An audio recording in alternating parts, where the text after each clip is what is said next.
How to cancel over one subscription. Hey everyone, welcome back to the channel. In today's video, I'm going to show you how you can cancel over one subscription.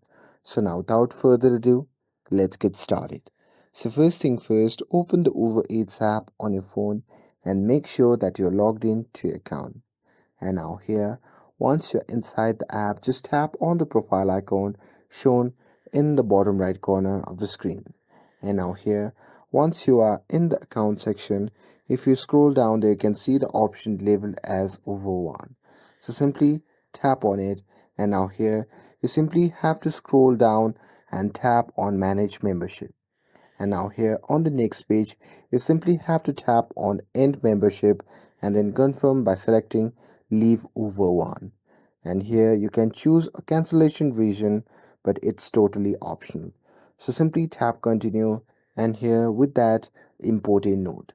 So there you can cancel at least 48 hours before the next billing cycle to avoid being charged again, and you will keep benefits until the end of current paid period.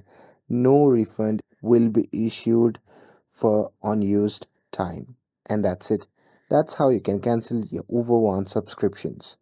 And with this, if you found this video helpful, then don't forget to like, share, and subscribe to get updated for more videos. Thanks for watching, and I'll see you in the next video.